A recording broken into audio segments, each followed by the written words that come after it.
사랑하는 성도 여러분, 우리 성도님들이 무엇을 행동하고 결정하고 선택하고자 할 때에 뭘 생각해야 됩니까?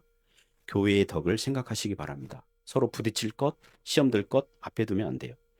예를 들면 담배 피는 것, 어쩌면 아디아포라, 이게 신자의 자유에 속한 주제거든요. 담배 피면 구원 취소됩니까?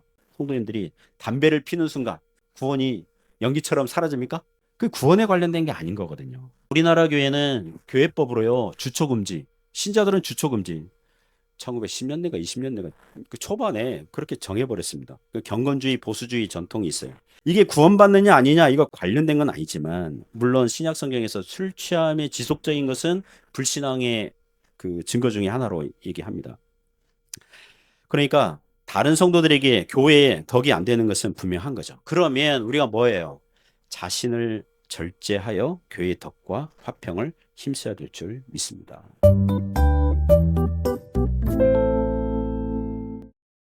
네, 오늘은 교리 논쟁, 진리 논쟁 사건 제목으로 하나의 말씀 증거하겠습니다. 오늘 설교는 사도행전 15장 전체를 염두에 두고 설교하려고 합니다.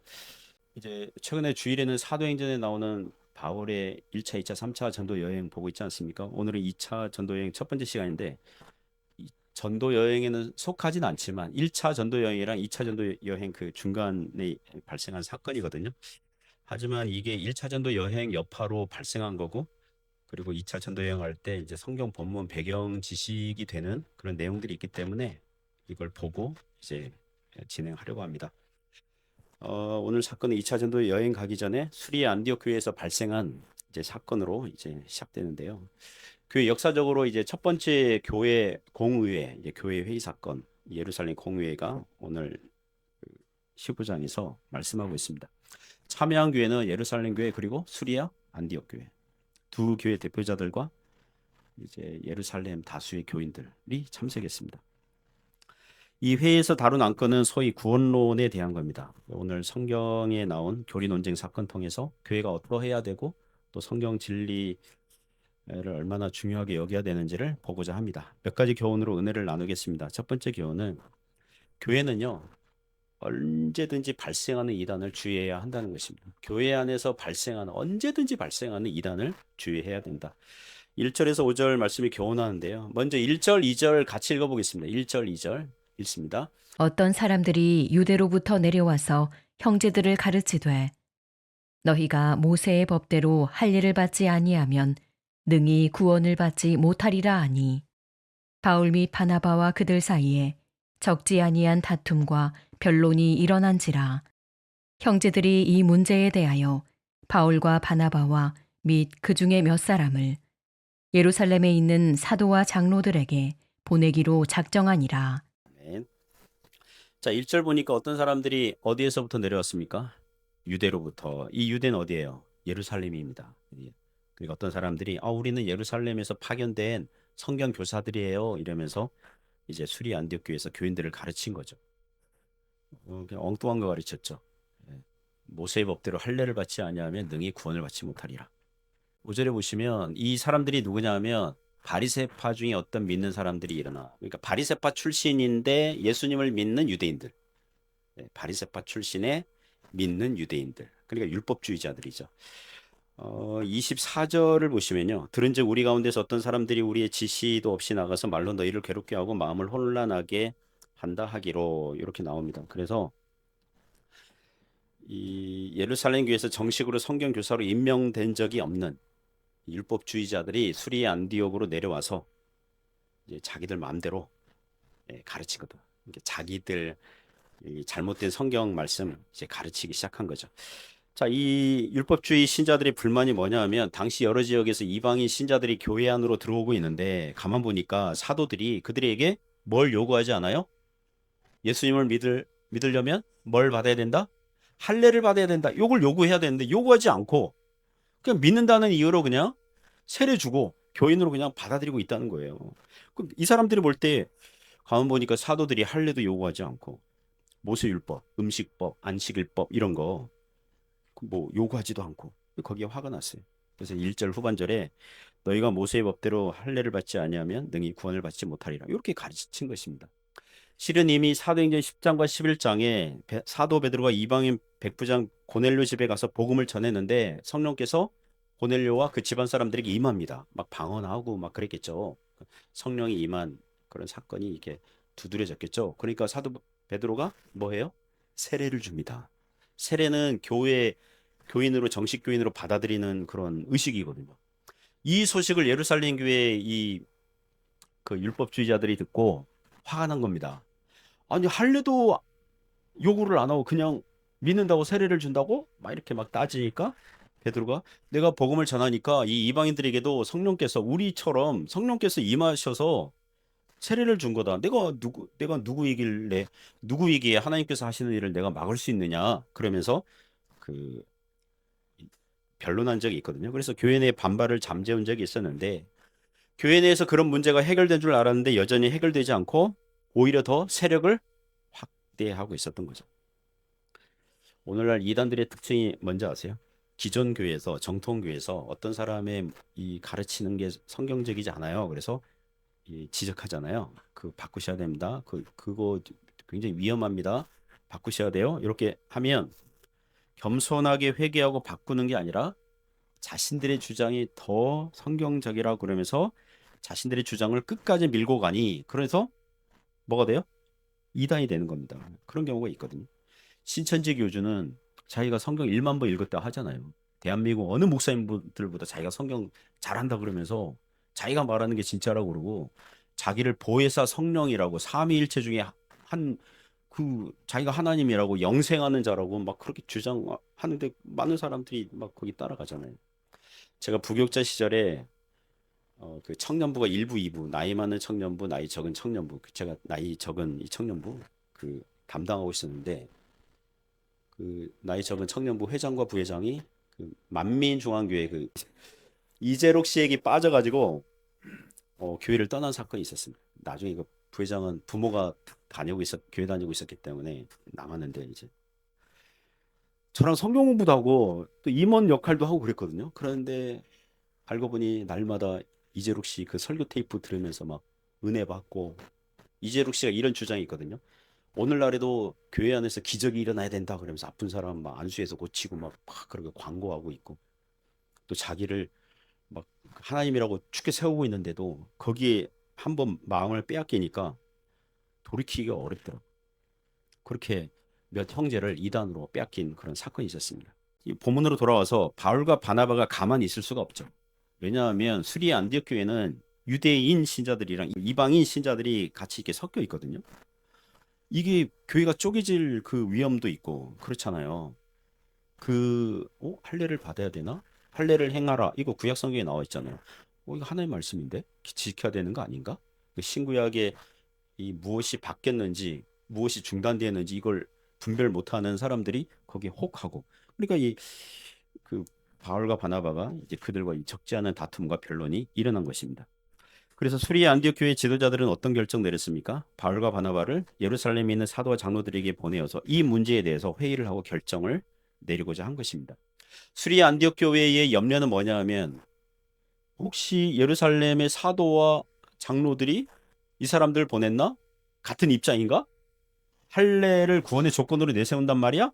이런 염려도 있을 거고 그리고 예루살렘 교회에서 이제 바르게 결정하면 지금 여러 교회에서 이방인 신자들이 들어오고 있는데 이 문제가 바르게 결정하면 영향을 끼쳐서 교회가 평안하게 될 것이다 이렇게 본 거죠. 그래서 이렇게 보내는 거죠. 그래서 3절부터 5절 보시면 바울과 바나바가 수리 안디옥 교회 대표로 예루살렘을 방문하게 되는 것입니다. 읽어볼까요? 3절부터 5절 같이 읽습니다. 그들이 교회의 전송을 받고 베니게와 사마리아로 다니며 이방인들이 주께 돌아온 일을 말하여 형제들을 다 크게 기쁘게 하더라. 예루살렘에 이르러 교회와 사도와 장로들에게 영접을 받고 하나님이 자기들과 함께 계셔 행하신 모든 일을 말하매 바리새파 중에 어떤 믿는 사람들이 일어나 말하되 이방인에게 할례를 행하고 모세의 율법을 지키라 명하는 것이 마땅하다 하니라. 자, 5절에 바리새파 출신의 유대인 이 기독교 신자들이 할례와 모세율법을 지키게 하자 이렇게 주장을 했는데 어찌 보면 복음을 제대로 이해하지 못하는 유대인들의 고질병 같은 겁니다. 제가 설교 준비하다가 오늘날 유대인들 중에서 예수님을 메시아로 믿는 단체가 있습니다. 그 메시아닉 주 그래요. 메시아닉 주. 그러니까 예수님을 메시아로 믿는 유대인들 그겁니다. 그런 단체를 보게 되는데요. 제가 위키백과 보니까 2006년도 통계더라고요.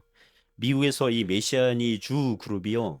6천 명에서 15,000명 되고 이스라엘 내에서는 저기 팔레스타인 지역 이 이스라엘 내에서는 약 25,000명. 최근 자료 보니까 한 3만 명 뭐 이렇게 됐더라고요. 20년 전 통계니까 조금 더 많아졌겠죠.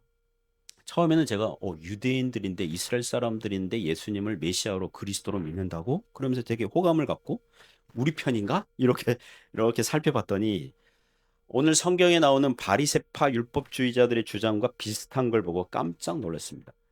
그들이 다 그런 건 아니에요. 그러니까 교단은 아니라 이렇게 그룹별로 모여져 있으니까 어떤 그룹은 메시아닉 주, 어떤 그룹은 예수님을 하나님으로 믿지 않아요. 메시아로 믿는다. 이 말을 예언자로 믿는다. 삼일체 하나님 믿지 않아요. 그리고 주잖아요. 주. 유대인들만 이방인 신자 금지예요. 자기들 유대인들로 이루어진 그런 그 주장하고 그리고 유대교 전통과 역사를 따라야 된다 그러고 그래서 당연히 할례, 음식법, 안식일 이런 거 주장해요. 그리고 십자가를 그들의 상징으로 쓰지 않아요. 대신 뭘 써요? 저기 책이랑 어떤 이걸 가져왔는데 적었습니다. 옛날 그 성전 촛대랑 다윗의 별이랑 물고기 표시 요거를 메시아닉 주 여기 유대인 상징 삼는 거예요. 그래서 그들 주장 이렇게 들어보니까 오늘날 그 이단 중에 안식교 있잖아요.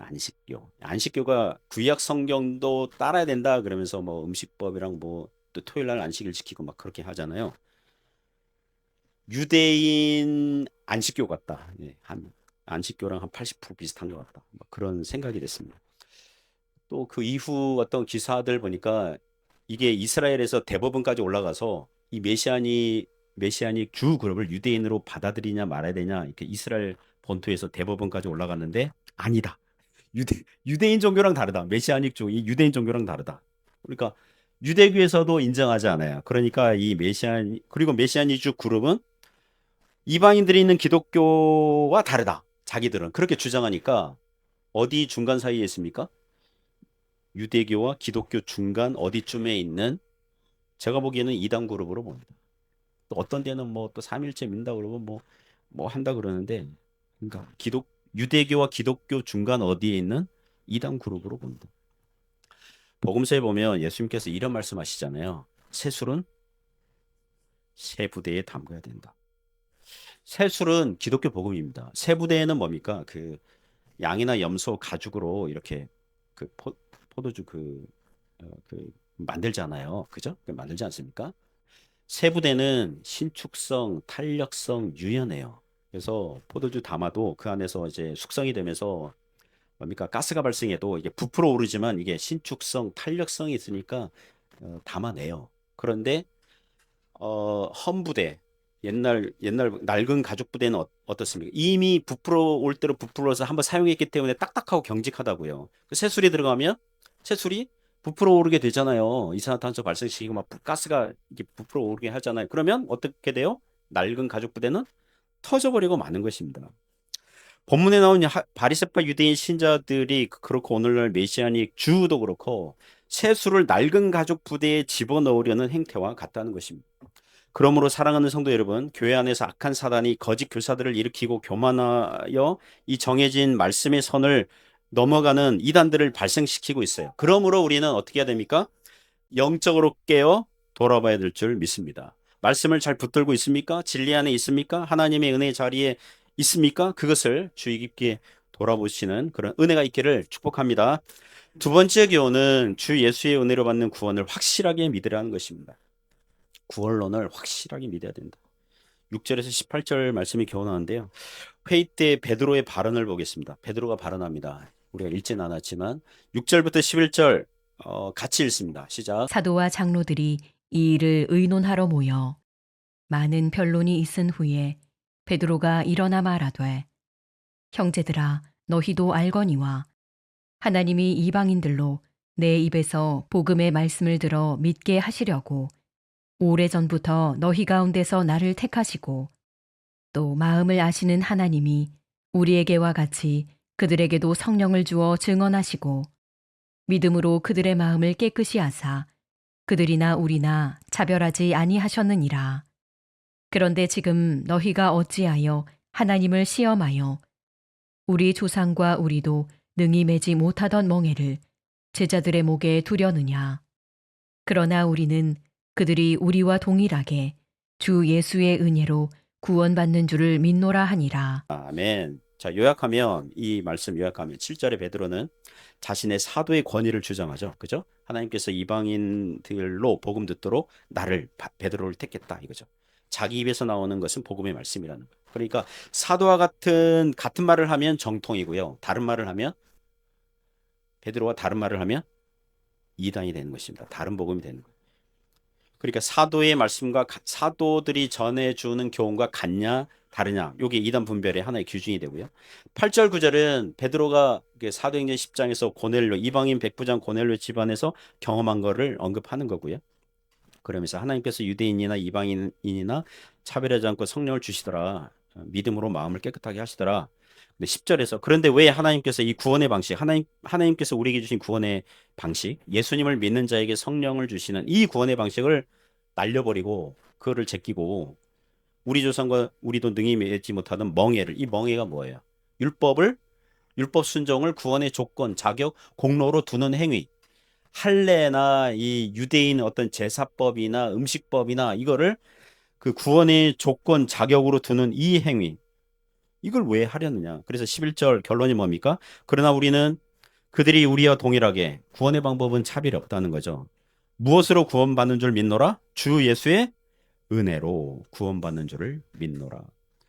초대교회 때 이런 구원의 방법에 대한 다툼과 논쟁이 있었는데요. 교회의 역사를 보면 지금도 발생하고 있습니다. 특히 중세 시대. 그 중세 교회 역사를 나눌 때 초대 교회 역사, 중세 교회 역사 할 때 중세 교회 역사 시작을요.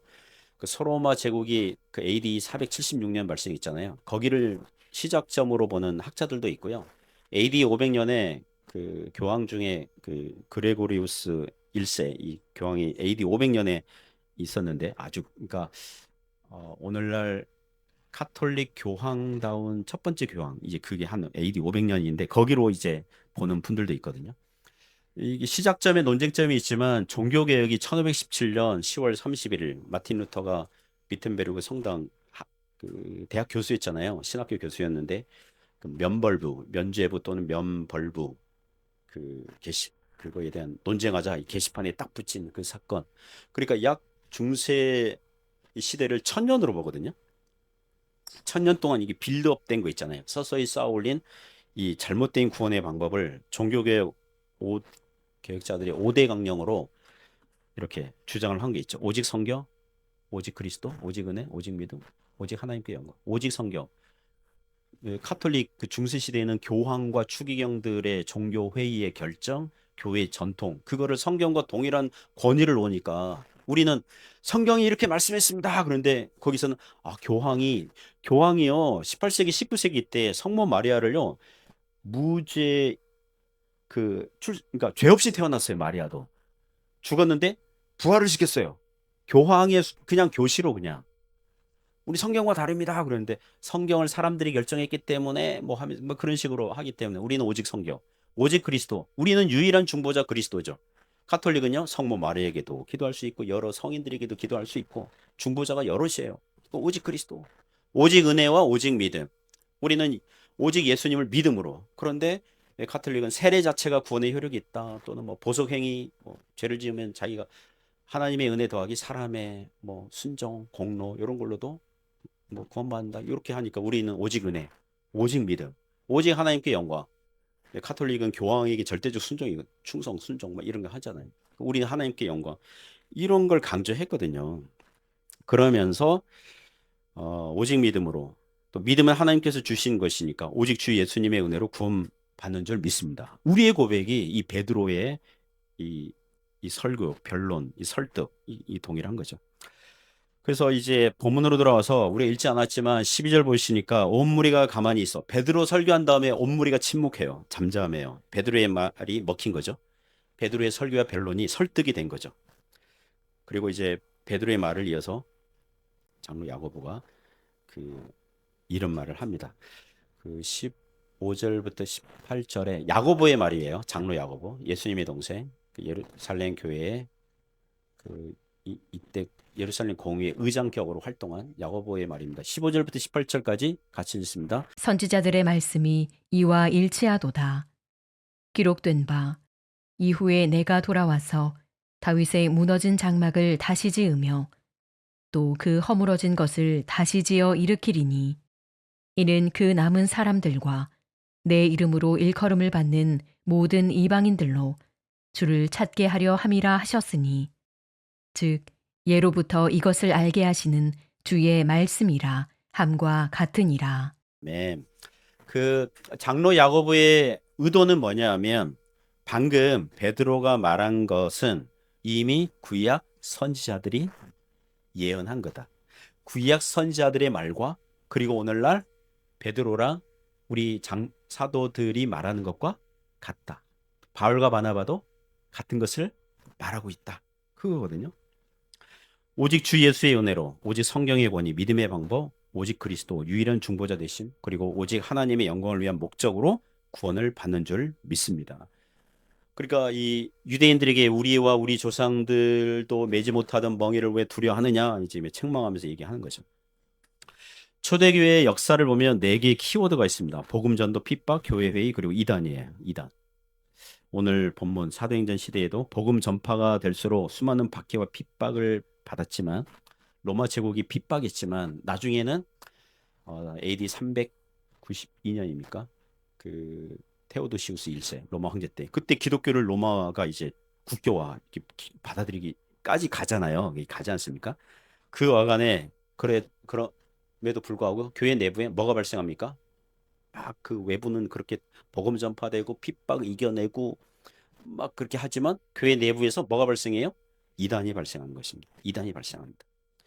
바울과 바나바가 1차 전도 여행하면서 수많은 이방인들이 주님 품으로 돌아왔는데 정작 어머니 교회와 같은 예루살렘 교회 안에서 뭐가 발생했다고요?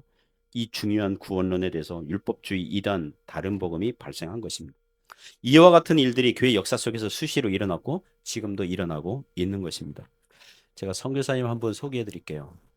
그 캐나다 출신의 선교사 조나단 고포드라는 선교사입니다. 1859년생이고요. 1888년인가?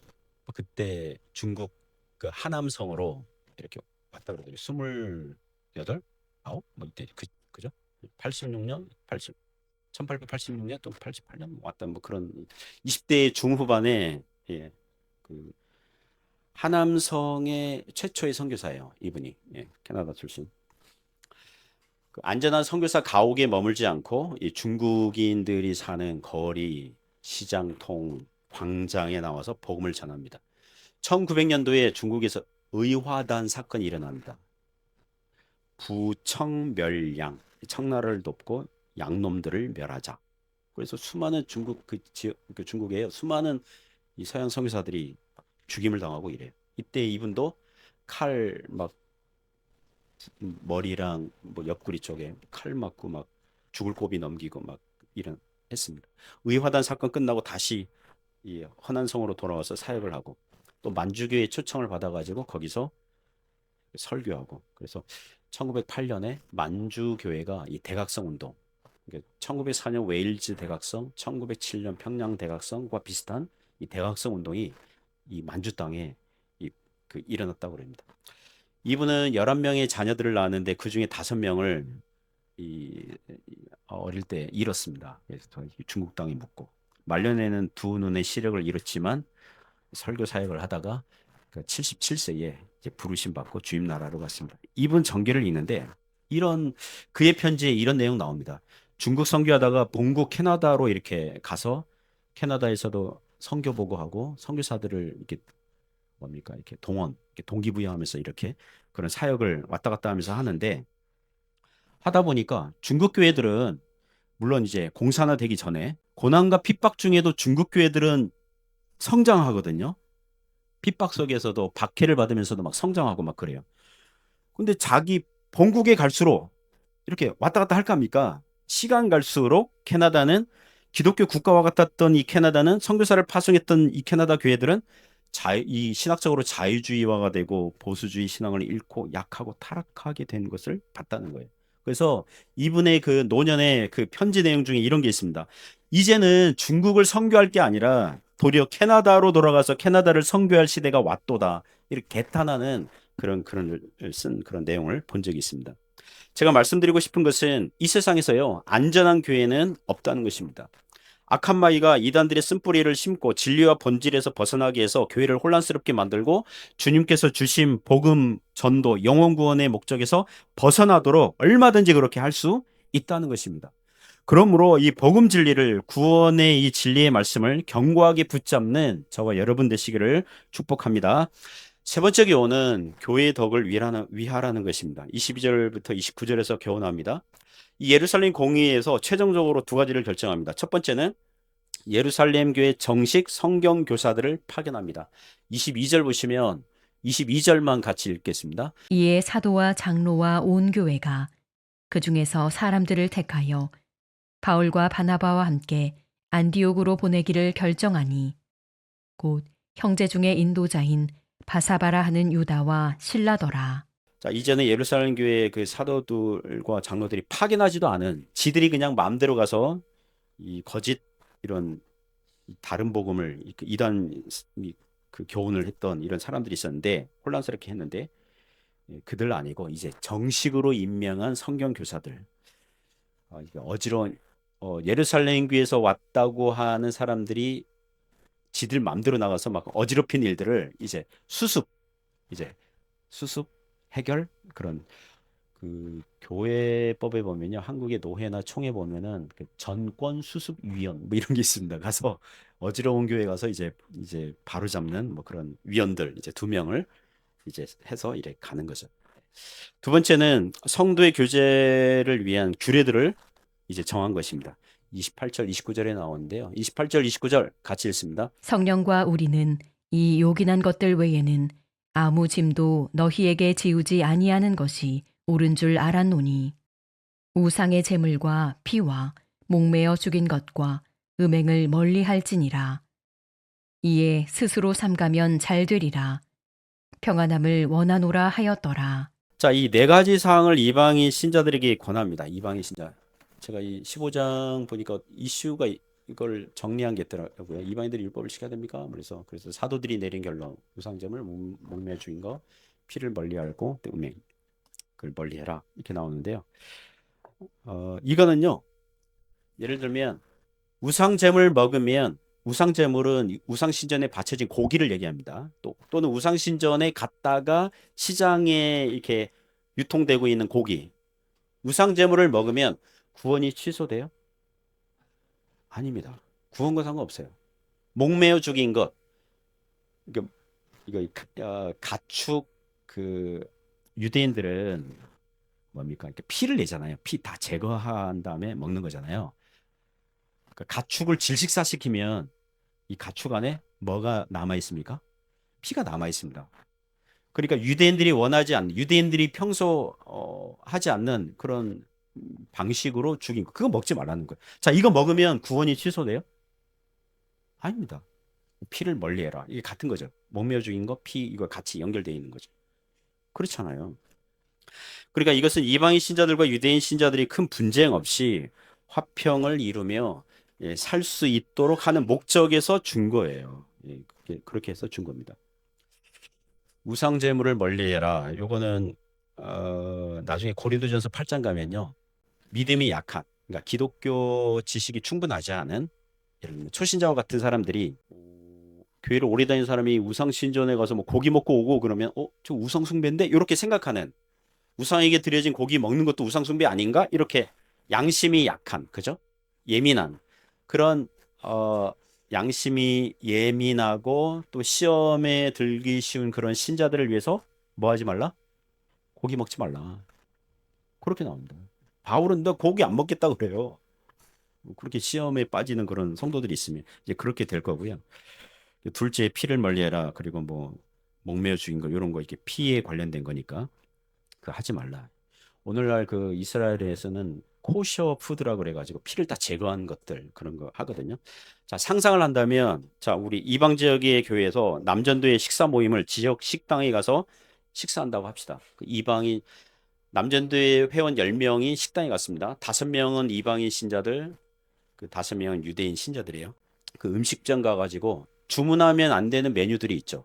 예를 들면 돼지불고기, 제육볶음, 삼겹살 이거 안 됩니다. 왜냐하면 유대인들은 돼지고기 먹어본 적이 없거든요. 어릴 때. 그렇잖아요. 만약에 이방인 신자들이 오늘은 삼겹살 먹읍시다 이렇게 주문하는 순간 유대인 신자들은 어떻게 합니까? 나가버리는 겁니다. 있을 수가 없잖아요. 그렇잖아요. 그 외에 또 주문하면 안 되는 게 뭐가 있습니까? 선짓국, 육회 뭐 이런 거. 그리고 오늘날 이스라엘에서는요. 그 치즈 햄버거도 안 됩니다. 왜냐하면 소고기 패티에다가 치즈가 우유에서 나온 거잖아요.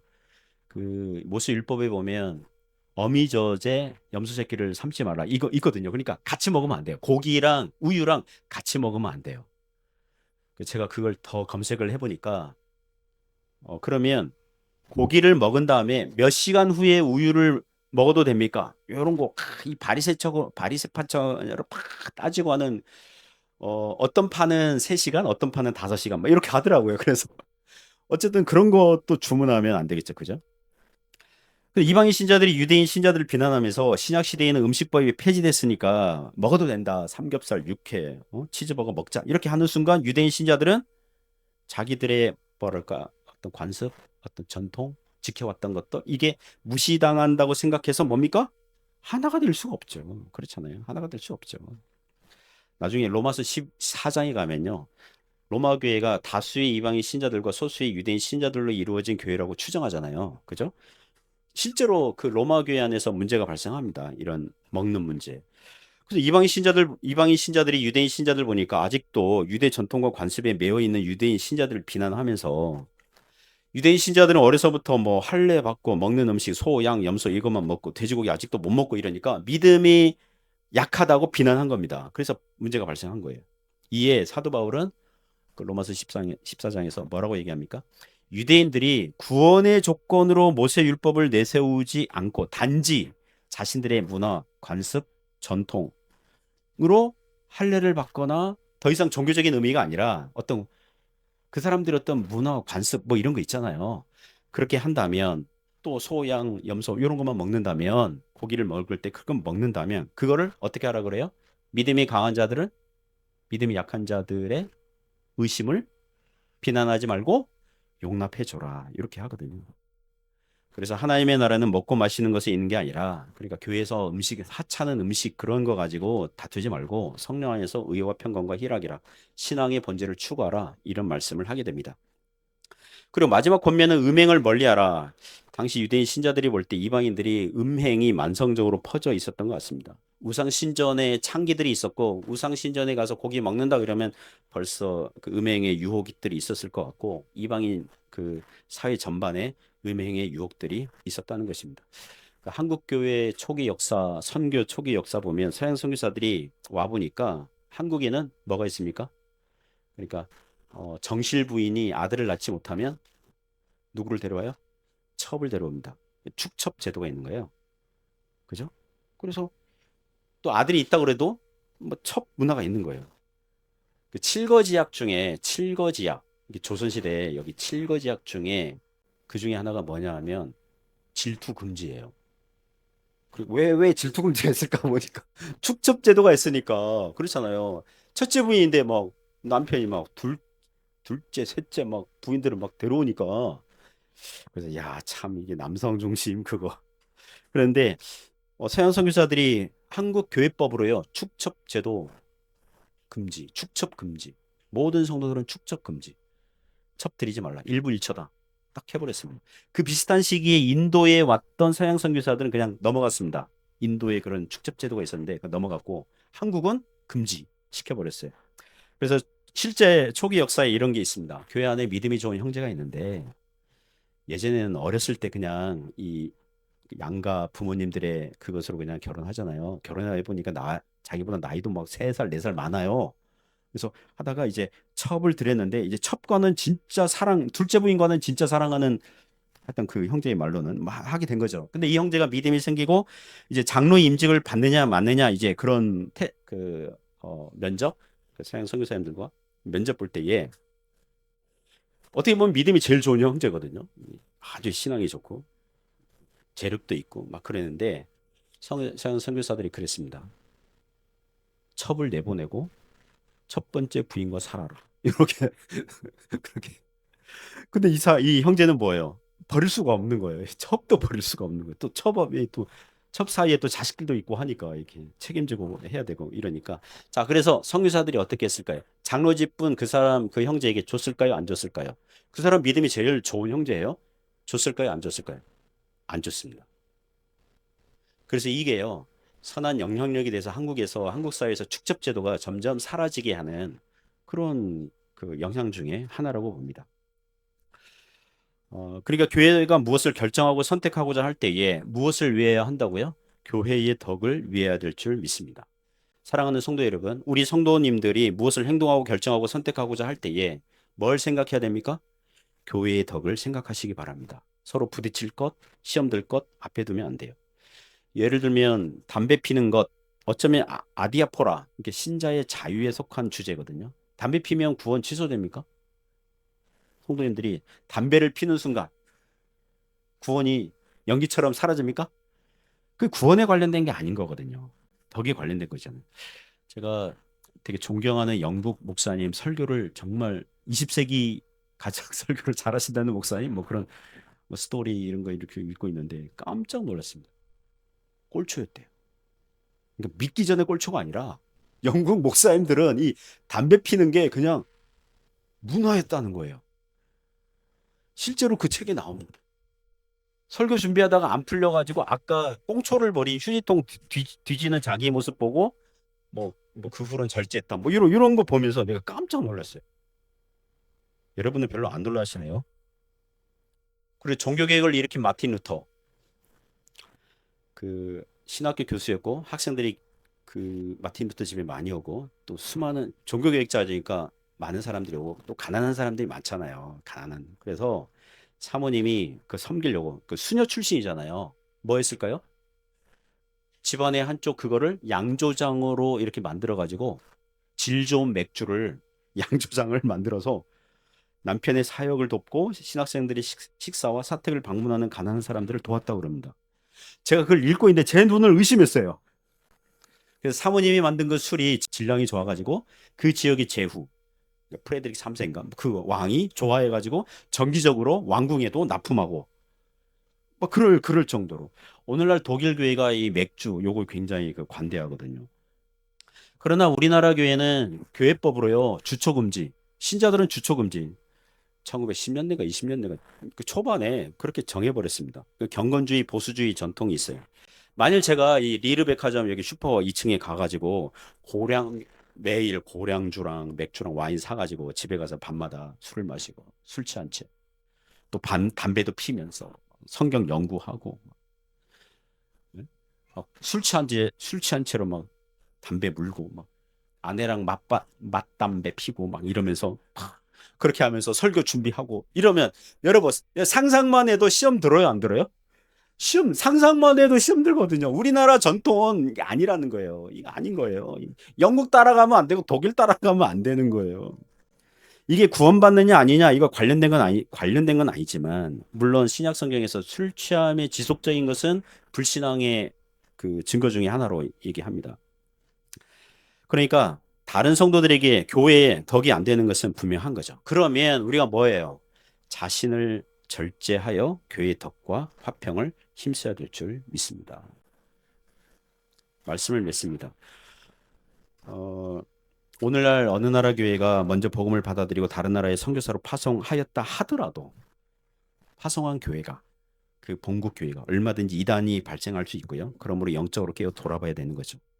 그리고 마귀는 항상 구원에 관련된 말씀을 공격하니까 구원 교리에 대해서 분명하고 선명한 믿음과 확신을 가져야 될 줄 믿습니다. 구원은 오직 주 예수님의 은혜로 되는 것을 믿어야 됩니다. 그리고 성도의 교제와 교회의 덕을 위해서 자신을 절제하고 돌아보는 은혜가 있길 바랍니다. 그렇게 하여서 하나님께 영광 돌리는 저와 여러분 되시기를 축복합니다.